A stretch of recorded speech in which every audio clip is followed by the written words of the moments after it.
Hi, and welcome to this live reading from Troy, A Crown of Stone's origin story by C.L. Schneider, and this is presented by Itsy Bitsy Book Bits. Chapter 1. Cold came every night with the loss of the sun, exasperating the discomfort of sweat-soaked clothes clinging to chilled skin. Fires were set, meals prepared. We crowded around. There was also always a scuffle. Those in front ate first. It was a hierarchy that brought out the worst in the best of us. When the hunger of those who won the position were sated, food and drink were passed around to the rest. There was no space for me. They wouldn't make it if I asked, and I was in no shape to fight for it. I got as close as I could to one of the fires and hunkered into the mud. My weight forced a measure of sludge up from the soggy ground. It squished onto the sides of my boots, a stark reddish brown in the light of the flames. Not blood, I thought, staring at it, trying to convince myself. Much of the soil in this area of the realm had a natural reddish hue, and we were a good 2 days' ride from the site of our last battle. Still, my concern wasn't entirely irrational. War had raged in Mirra'kelan on and off since before I was born. These lands were soaked in blood. War is raging now. Endless days and nights of clashing swords and dying men. It troubled me how quickly their faces blurred, how easily we moved among the dead, tallying their numbers, relieving them of valuable supplies. So little time had passed since I was sent to join the Queen's command. Just over a year. It changed so much since then. A year of being sprayed and splattered, of slogging through fields, drenched in Rella and Langorian remains. It feels like 10. Thought, still warily eyeing the covered mud on my boots. Flap of the tent at the head of our encampment flung open and it's lifted. The shelter size was its only difference from the rest, yet that damn piece of fabric slapped against the side like a whip on flesh every time, ensuring we knew who was about to emerge. The woman in charge, the commander of Rella's finest regiment. Not that anyone could miss her. She paused at the opening, dressed in a pleated skirt and bodice of brown leather. An abundance of braids draped to the small of her back. A sword hung from each hip. Another occupied the edged scabbard strapped to her back. Knife handles protruded from the cuffs of her tall boots. Queen Aylagar Arcana was nothing if not prepared. Concentration held her petite body tight as she surveyed the countless soldiers making camp on the open expanse. The massive troops stretched too far to see its end in the deepening twilight. Those given space nearest the Queen's tent were of higher rank or favored status. Except me. I was kept close for another reason. The Queen didn't trust me. None of them did, yet her misgivings were the only ones that mattered, and they were rooted deep. Upon my arrival, Aylagar let her suspicions and her orders be known. There was no discussion, no persuading her. The woman's mind was made up before we ever met, and she spared me nothing in her cold delivery. It was my first time alone in her presence, and it didn't go at all like I hoped. For years, I'd heard stories of Aylagar's prowess in battle. I'd been eager to wield blade and magic both to impress her, to turn the tide for Rella and represent my people.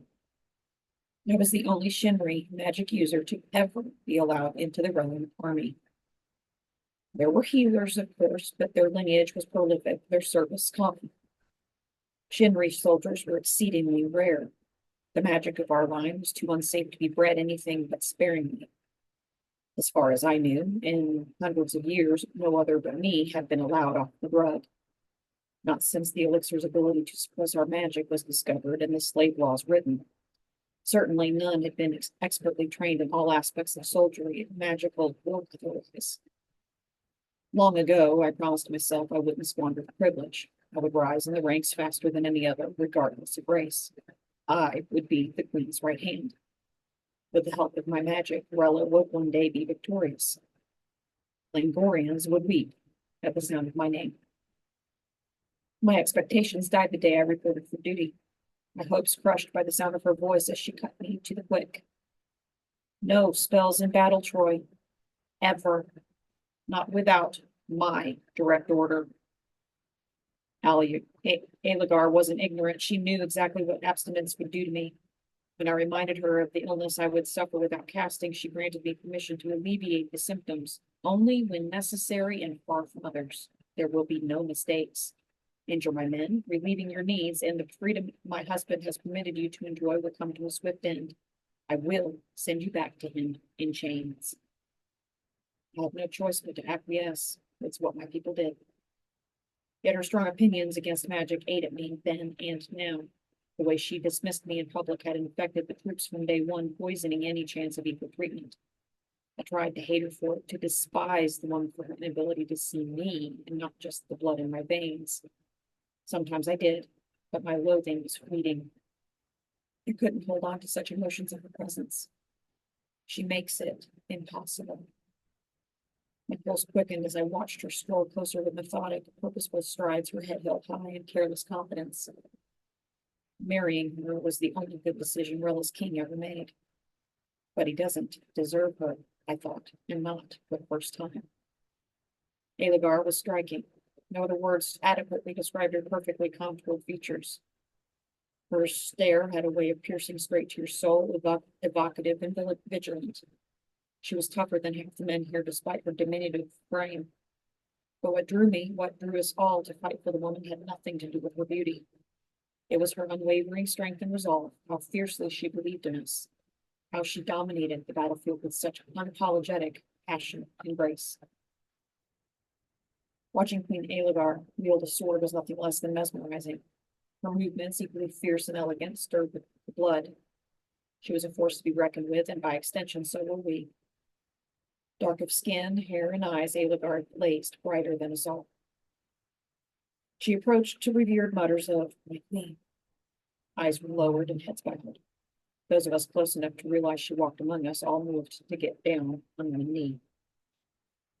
Aylagar halted our action with a lift of her hand. "As you will." She waited, letting us resettle, then was on the move again. Winding between the nearest fires, circling around the outside of our groups. Aylagar completed 1, 2, 3 thoughtful laps, inspecting us in silence. Quiet broke with her firm call. "Listen up." Spoons were put down, bowls and mugs lowered. "I need 4 volunteers. The assignment will take you away from the fight for some time, but it could provide critical intelligence to our enemy's campaign. I won't lie to you," she added quickly, something that would never cross her minds. Aylagar was brutally honest in her words. "Neither the difficulty nor the danger is to be taken lightly." She started another laugh. "But I believe it has a high prospect of success if those involved manage the complexities correctly." Her boots sloshed in the mud behind me. I hunched my shoulders and dropped my head, trying to make myself look small and unimportant. Others did the same, though most puffed out their chests, wanting her attention. The man beside me grunted, noticing my attempt and knowing it was in vain. I bore the conspicuous markings of my people. With hair and eyes white as bone, hiding from her or anyone was impossible. He threw me a sneer and mouthed, "Coward." I said nothing, but the word pricked at my temper. I'd proven myself countless times, and he knew it. They all knew it. Odds meant nothing to me. I wasn't afraid to fight or die. Death could come for me tomorrow, and I'd try like hell to take him down with me, just not tonight. Tonight I was tired to the core and sick as hell. My body was weak and trembling. I needed food and a quiet place to tend to my illness. The former was the only reason I was at the fire, awaiting my turn to eat. If I thought I had the strength to hike out of camp to tend the ladder, it would have been done by now. I wouldn't be here squatting in the mud trying to disappear. God, it's just the sprints make me less noticeable. Make her choose faster. Aylagar went on speaking, but I didn't have the focus to listen. Her voice had turned hollow and distant over the pounding of my heart. "Come on, damn it, fucking pick someone." The faster the queen got what she needed, the faster her exhausted troops could eat and bed down for me. The quicker I can slip out, find some place remote and cast if I can last that long. Squeezed my hands into tight fists. Sweat drenched my skin despite the cool night air. Tighter. The skin broke on my palms. Blood welled under my nails. Tighter. Red trickled off my hands into the mud. I tried to focus on the pain, but I was too far gone. The tremors were too deep in me, too long unanswered. Only one thing would stop them. Magic. My pulse skipped as I yearned for the relief, the pleasure. I can't keep doing this, waiting so long between spells. I didn't want to hurt anyone, but I would if I didn't cast soon. Only she was still talking, still circling, still watching. And I was running out of time. Delaying much longer would lead to me doing something reckless, like standing and walking away without permission. If I do, it will be the end of me. Being Shinree meant I wasn't free to act on my own code. It meant following orders and not drawing attention to the poorly veiled lie of my existence. I was far from free. The king may have granted me conditional liberties at birth. I had been trained and educated and sent to New York to defend his interests, but I was still a slave. No matter how I tried to rise above my people's subservience and prove I belonged here, I couldn't. It was exactly what they called me, a filthy magic user, weak and dangerous. My addiction was inborn. Addressing it was natural. For me, it was a necessary part of living, yet it was reviled as a selfish act of forging. I heard their not so indiscreet jokes, their bets on how long I would last, how long until the witch hooked up and killed one of them, because my need for magic was stronger than my will. I didn't want to ever prove them right. It's 10 days ride, give or take, Aylagar said, moving behind me. I'd lost track of what circle this was. Less if you ride hard, even less without sleep. Her amusing tone at the end elicited a few chuckles. Aylagar joined in with the mirth, letting us all wonder if it were a jest or a shrouded request. 10, the man spoke up. Lucan, one of her high-ranking officers, squared the broad shoulders and stood. Forgive me, my queen, but that puts us inside Langorian territory. It does. Is that a problem, Commander? You know it isn't. I just want to be sure my calculations are correct, to know where I'll be going. He bowed his head in a formal request. I would like to lead the mission if it pleases you, of course. What a surprise. Lucan was an excellent fighter. He was strong, built like an ox compared to most of Rellan descent. Rumor was he had Langorian blood in his veins, and it wasn't there voluntarily. No one could deny the man's size made him a fine match against the enemy, or that he volunteered for every job, took every chance to stand out or shine when the queen was looking. Lucan had ensured he was in her mind until she put him in her bed. No one was surprised it was a passing tryst. The man was about as deep as a hoofprint in the sand. Aylagar inclined her head in gratitude, accepting his request. She raised her voice to be heard at other nearby cook fires.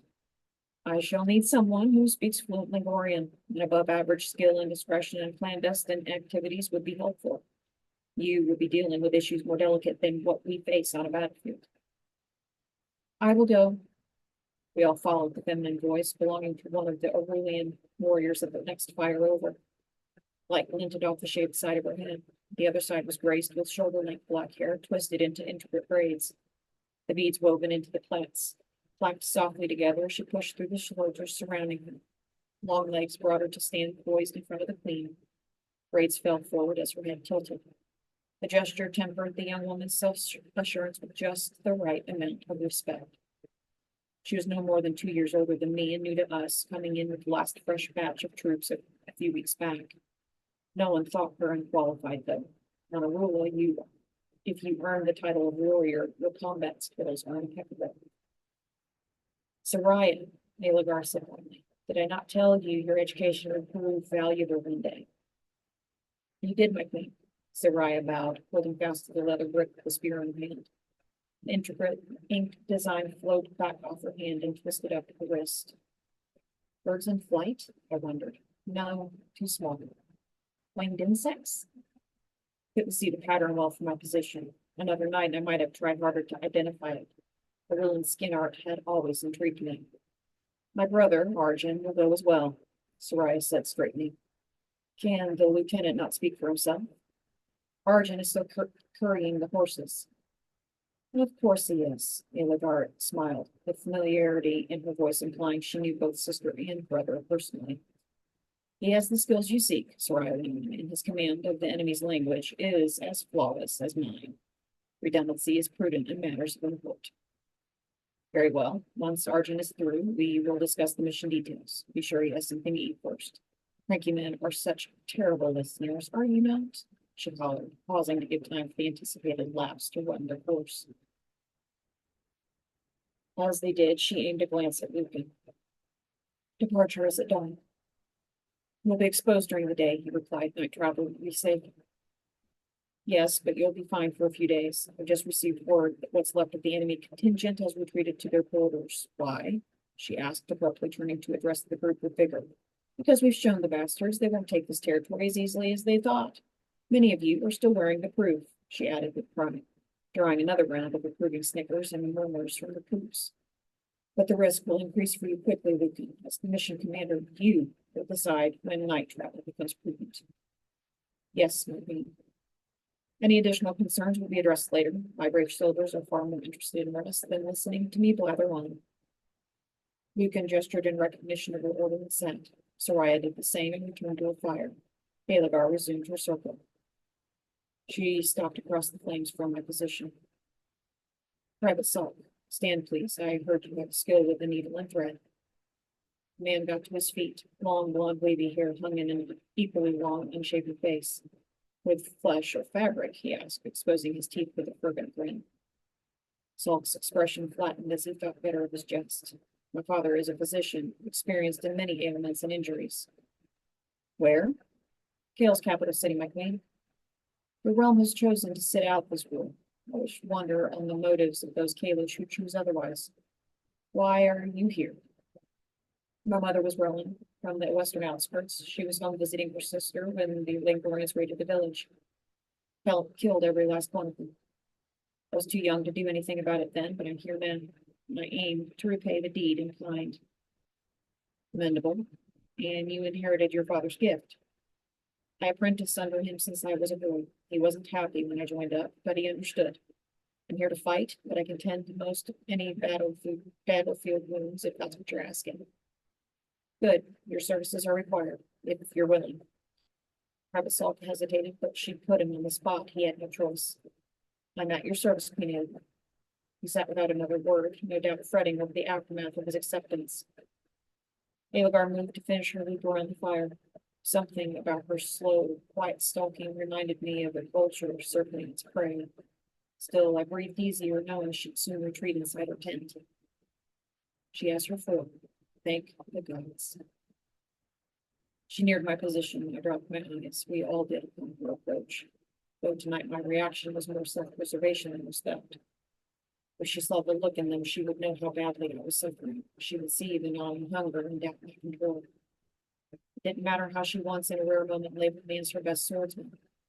If Queen Aylagar ever believed me an imminent threat, I'd be dosed with the candle elixir and shipped off to a slave camp. Execution is more likely, I thought.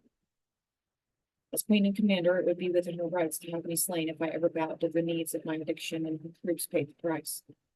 Some here would say she should kill me now to be safe, but not wrong.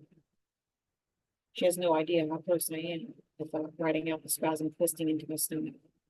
Flesh itched and crawled, but the sensation was deeper, as if my veins had become worms wriggling and writhing below the surface. The tremors were bone deep now, nearly beyond suppressing. It hadn't been this bad in a while. I should have known this was coming. It had taken days to push the Langorians back, days of scant sleep, little food, screaming muscles, foul weather, and no opportunity to cast. Soon. It needs to be soon. Having again lost sight of Aylagar's rotation, I flinched as her hand fell on my shoulder. There is one more thing I require. Stand, she commanded me. Grinding my jaw, willing my body still, I pushed to my feet and turned to face her. My eyes were on the patch of ground between us. Hers were on me. I felt them burrowing in, round, dark and silent, disapproving. You are unarmed, she said, giving voice to the sentiment wafting off her. Where are your swords? In my tent, your grace. You know what I'm going to say, Shinree, what I've said many times to you all. If you're awake, you're armed. And why is that? In case of a sneak attack.